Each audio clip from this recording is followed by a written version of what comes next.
Ditadura, democracia, socialismo, comunismo. A gente ouve essas palavras o tempo todo, né? Mas, na real, qual é a diferença entre elas? Bom, nesta análise, a gente vai descomplicar de vez esses 4 sistemas de poder que moldam o mundo. É aquela revisão essencial, perfeita para entender o noticiário ou, claro, para gabaritar qualquer prova. Então, bora mergulhar nisso. O objetivo aqui é bem simples: acabar com aquela confusão que sempre rola entre esses termos. A ideia é que, no final, fique um mapa mental bem claro na cabeça sobre o que cada um desses sistemas realmente significa. Para começar, vamos separar as coisas. Primeiro eixo, o poder. De um lado, o controle todo na mão de poucos. Do outro, o poder na mão de muitos. Vamos ver como essa diferença, que parece simples, muda absolutamente tudo. Olha, essa tabela aqui resume o contraste de um jeito bem direto. Pensa assim, numa ditadura, o poder vem de cima para baixo, é concentrado e não tem limites. Agora, na democracia, a lógica é o contrário. O poder nasce de baixo para cima, vem do povo, e é sempre limitado pelas leis e pelo voto. Essa definição é forte, né? Ela pega a essência do que é uma ditadura hoje em dia. As palavras-chave aqui são força e não restringida por lei. Basicamente é um sistema onde a vontade de quem está no poder vira a lei. Simples assim. E para se manter no poder, esses regimes não brincam em serviço. Eles usam um verdadeiro kit de ferramentas de controle. E não é só força bruta, não. É um controle social bem amarrado, que vai desde propaganda pesada para criar um culto ao líder, até a censura para calar qualquer um que discorde. O objetivo é um só: não ter oposição. Ok, agora a gente vai mudar o foco. Saímos do eixo do poder e entramos no eixo da economia. É aqui que aparecem o socialismo e o comunismo. São duas ideologias que propõem um caminho diferente do capitalismo, mas como a gente vai ver, elas não são a mesma coisa. A base de ambas é a ideia de propriedade coletiva. De acordo com a teoria de Marx, a coisa não acontece da noite para o dia. Para ir do capitalismo ao comunismo, teria que rolar um processo, em etapas. O socialismo seria essa grande fase de transição, sabe? Um degrau necessário onde a classe trabalhadora tomaria o poder para reorganizar a sociedade e preparar o terreno para o estágio final, que seria o comunismo. E aí surge um termo que causa muita confusão: ditadura do proletariado. Mas calma, isso não quer dizer um ditador mandando em tudo, como a gente viu antes. Na teoria, a ideia é que a classe trabalhadora, como um todo, passaria a controlar o Estado durante a fase socialista. Seria para garantir que a transição para o comunismo realmente acontecesse. E aqui a gente vê as diferenças na prática. O socialismo é a tal fase de transição. O Estado ainda existe e é forte. E a riqueza é distribuída com base na contribuição de cada um.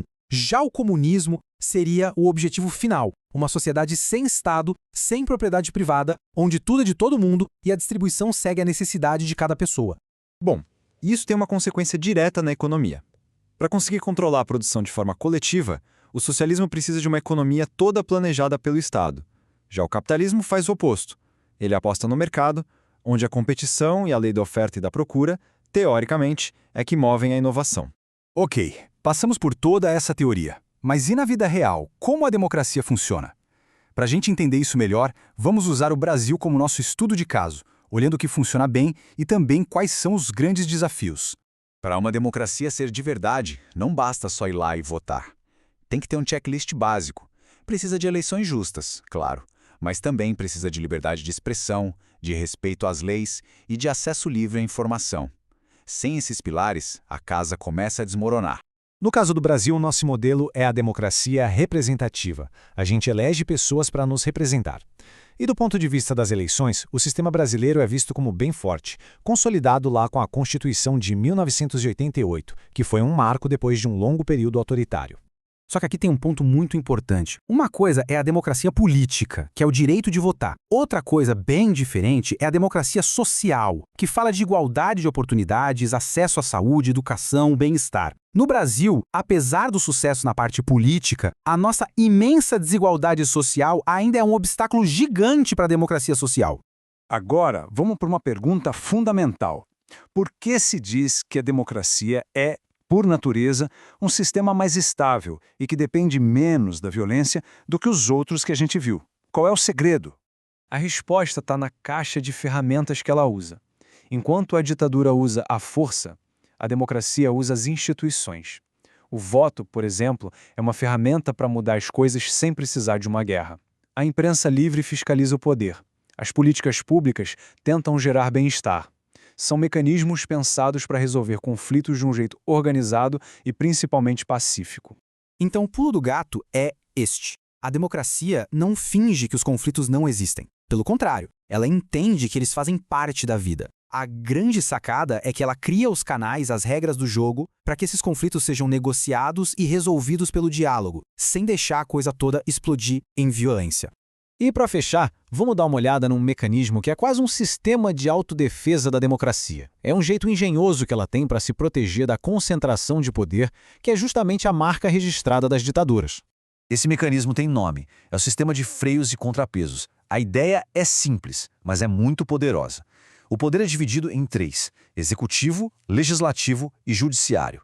E a regra do jogo é que um fica de olho no outro. Um poder freia o outro, limita o outro, para garantir que ninguém abuse e o equilíbrio seja mantido. E os benefícios disso são enormes. Esse sistema nos protege contra o autoritarismo, garante que nossos direitos e liberdades sejam respeitados e, de quebra, ainda gera estabilidade política. É a garantia de que as regras do jogo não vão mudar de uma hora para outra ao sabor de quem está no poder. E tudo isso nos leva a uma última reflexão. Em um mundo tão cheio de crises, como a gente faz para garantir que esse equilíbrio tão delicado dos poderes seja mantido? Fica aí a pergunta, porque a democracia não é um sistema estático que funciona sozinho. Ela exige cuidado e vigilância constante.